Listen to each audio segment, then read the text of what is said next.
जय जगन्नाथ बंधुगण आपण मानू मोर ए चैनल टी स्वागत। बंधुगण आज राति 9टा ठारू एही खड़ी लगी एकादशी रे लागिबाकु जाउअछि एही 5 गोटी राशिंकर गजकेसरी जोग एवं एही गजकेसरी जोग आज घटुथिबा कारणरू एही 5 गोटी राशिंकर भाग्य परिवर्तन हेबा पई जाउअछि। एही 5 गोटी राशिंकर व्यक्ति विशेषंक उपरे माँ लक्ष्मींकर कृपा दृष्टि पड़िबाकु जाउअछि।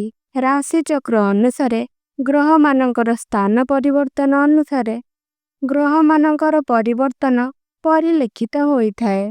एहा द्वारा किछि राशिर व्यक्ति विशेष मानंकु शुभ फल प्राप्ति होइथाए आउ किछि राशिर व्यक्ति मानंकु अशुभ फल प्राप्ति होइथाए एवं सेही शुभ संयोग संपर्क रे आम ज्योतिष शास्त्र रे सेही 12 गोटी राशिंक संबंध रे कुआ जाई अछि। जेतेबेले एही ग्रह एवं नक्षत्र मानकर परिवर्तन स्थिति आसीथाए सेही ग्रह मानकर परिवर्तन परिलिखित होई हेउथुबा नकारात्मक एवं सकारात्मक प्रभाव एही 12 गोटी राशिंक मध्य रे परिलिखित होइथाए।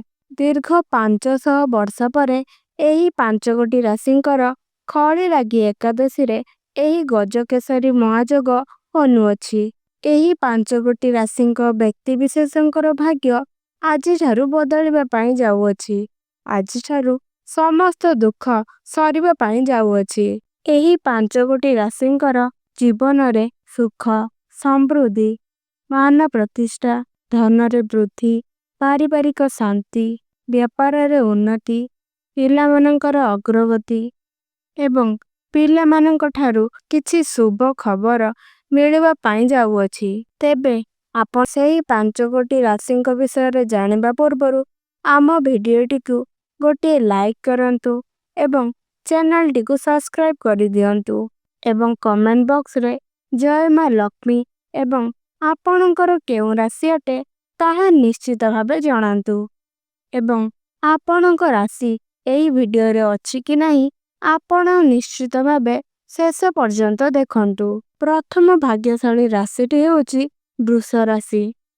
एही राशिर व्यक्ति विशेषंकर जीवन बदलिबा पई जाउअछि। तांको जीवन रे एते सब सफलता मिलिबा पई जाउअछि कि जा फल रे आपणक जीवन रे सुख समृद्धि धनर आगमन हेबा पई जाउअछि। एहा फल रे किछि आपण नुआ करी देखै पारंती। जेउ व्यक्ति मानकर चाकरी बनु नाही सेही व्यक्ति मानकर चाकरीर जोग मध्य बनुअछि। नूतन कार्य रे आसीथबा बाधा विघ्न आपणकर दूर हेबा पई जाउअछि। सामाजिक क्षेत्र रे थिबा व्यक्ति मानंकु एबे सफलता मिलिबा पई जाउअछि। एहा फल रे आपणक जीवन रे चलीथिबा समस्त असुविधा आपणकर दूर हेबा पई जाउअछि। आपणक द्वारा दिया जाइथिबा धन आपणक पुनश्च मिलिबा पई जोग बनुअछि। एहा हेउछि प्रथम राशि संबंध रे। द्वितीय राशिटी हेउछि कर्कट राशि। आपण मानंकु आर्थिक क्षेत्र रे उन्नति हासिल हेबो। एहा सहित आपणकर आगामी समय बहुत अधिक शुभ रहिबा पई जाउअछि। व्यापार वाणिज्य रे मध्य धन लाभ हेबा पई जोग बनुअछि। दूर स्थान को हेउथिबा यात्रा आपणक पई लाभवान प्राप्ति हेबो। आपणक जीवन रे थिबा समस्त प्रकार दुख एवं कष्टर समाप्ति हेबा पई जाउअछि। चाकरी करुथिबा व्यक्तिंकर एही समय बहुत भल समय अटे। आपण मानंकु आगामी दिन रे चाकरी रे प्रमोशन हेबार एवं सैलरी रे वृद्धि हेबार जोग बनुअछि। एही राशिर व्यक्ति विशेषंक घरे धनर वर्षा हेबो एवं आपणक प्रेम जीवन रे मध्य खुशीर माहौल लागी रहिबो। तो एहा तो थिला द्वितीय भाग्यशाली राशि विषय रे। तृतीय भाग्यशाली राशिटी हेउछि सिंह राशि। एबे आपणकर आर्थिक संकट रु आपणकु मुक्ति मिलिबो। एहा सहित आपणकर आर्थिक स्थिति मध्य मजबूत हेबाकु लागिबो। आपण मानंकु निश्चित भाबरे सफलता प्राप्ति हेबो। आपण दिन राति परिश्रम करी जीवन रे उन्नति हेबा सहित समाज रे आपण नूतन परिचय मध्य सृष्टि करिवे।